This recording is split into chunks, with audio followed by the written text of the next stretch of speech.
Assalamualaikum warahmatullahi wabarakatuh. Perkenalkan, nama saya Muhammad Aziz Said Salim. Saya mahasiswa Teknologi Industri Pertanian, Fakultas Teknologi Pertanian, Universitas Brawijaya. Sini saya akan menjelaskan tentang komoditas lokal unggulan. Sebelumnya, mari kita ketahui dulu tentang apa itu agroindustri. Agroindustri merupakan industri yang usaha utamanya dari produk pertanian. Agroindustri merupakan kegiatan yang memanfaatkan hasil pertanian sebagai bahan baku, merancang, dan menyediakan peralatan serta jasa untuk kegiatan tersebut. Langsung saja pada topik utamanya. Untuk memajukan komoditas di daerah saya adalah dengan setiap petani muda memasuki petani milenial. Saat ini, sektor pertanian nampaknya belum menjadi magnet pekerjaan bagi generasi milenial di Jawa Barat. Jumlah petani muda di Jawa Barat masih relatif kecil, padahal kita butuh tenaga baru di bidang pertanian, yang sampai saat ini sektor penyumbang ekonomi terbesar ketiga di Jawa Barat.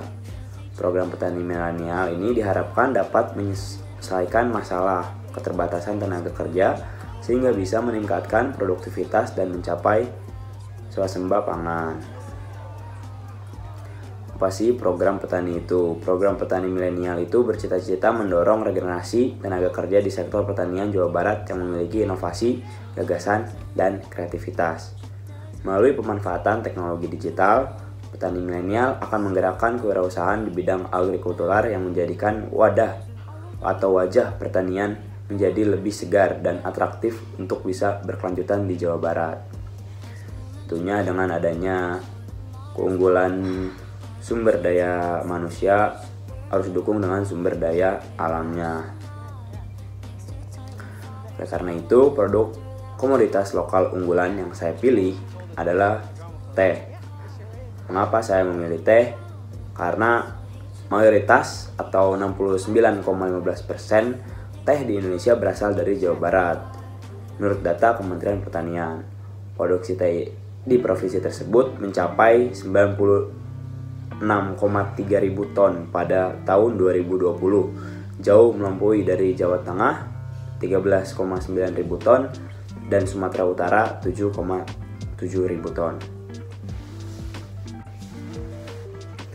Teh sendiri sebagai salah satu minuman yang umum dikonsumsi masyarakat Indonesia. Biasa minum teh sudah tertanam sejak dahulu, walaupun tradisi tersebut bukan berasal dari Indonesia. Berbagai jenis teh, pengolahan serta penyajiannya dapat ditemukan dari berbagai daerah. Teh Indonesia terkenal dengan mutunya yang tinggi sehingga menjadi komoditas ekspor yang unggul di Indonesia. Meskipun begitu, rata-rata konsumsi teh orang Indonesia masih rendah dengan 300 gram per kapita. Sedangkan per tahunnya dibandingkan dengan rata-rata di dunia yang mencapai 700 gram per kapitanya. Selain itu, banyak masyarakat Indonesia yang hanya mengenal teh hitam dan teh hijau, di samping banyaknya jenis teh yang lainnya yang juga bermanfaat bagi tubuh. Hal tentang teh di Indonesia tersebut dibuat dalam bentuk media informasi dengan menggunakan metode penelitian kualitatif serta metode analisis SWOT. Studi pustaka serta kuesioner digunakan sebagai metode pengumpulan data dalam perencangan ini. Teori desain komunikasi visual, teori perencanaan buku, teori ilustrasi, serta teori media informasi digunakan sebagai dasar dalam perencangan.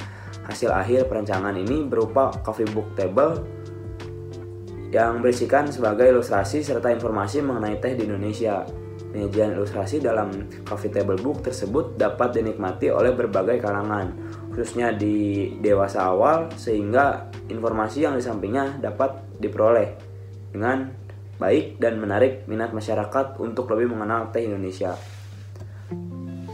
Sebagai salah satu negara produsen teh, Indonesia memiliki share sebesar 2% terhadap total produksi teh dunia. Sementara itu, produksi teh PT Perkebunan Nusantara berkontribusi sangat besar sehingga mencapai 41% terhadap produksi total teh dalam negeri dengan didominasi dengan teh hitam ortodoks sebanyak 80%, kemudian teh hitam CTC sebanyak 15%. Potensi pasar teh Indonesia sendiri tersebar di berbagai belahan dunia. Pada tahun 2021, teh Indonesia telah diekspor ke 62 negara, di mana mayoritas ekspor teh Indonesia ditujukan ke Malaysia sebesar 13%, Rusia 12%, dan Australia sebesar 10%. B2B Meeting dan Indonesia Tea Day juga telah dilaksanakan untuk mempromosikan teh buatan Indonesia. Kebutuhan teh di dunia tentunya sangat tinggi, mengingat teh merupakan bagian dari gaya hidup. Namun dengan adanya dinamika pasar ekspor di era globalisasi, karena persaingan bisnis yang ketat dalam era AFTA, AEC, dan IJPA, juga hambatan perdagangan berupa kebijakan tarif dan non-tarif, serta dampak geopolitik, maka Indonesia perlu melakukan berbagai strategi untuk meraih pasar teh yang potensial. Dalam upaya meningkatkan potensi ekspor teh Indonesia, Kementerian Koordinator Bidang Perekonomian mengadakan Focus Group Decision atau FGD dengan tema potensial peningkatan ekspor teh dari Provinsi Jawa Barat dalam konsep direct maupun indirect ekspor di Bandung Selasa 22 Maret. Jadi upayanya adalah dengan meningkatkan sumber daya manusianya dan sumber daya alamnya. Tentunya ini akan sangat mempengaruhi dengan unggulnya produk atau komoditas lokal. Sekian dari saya, mohon maaf bila ada kesalahan. Assalamualaikum warahmatullahi wabarakatuh.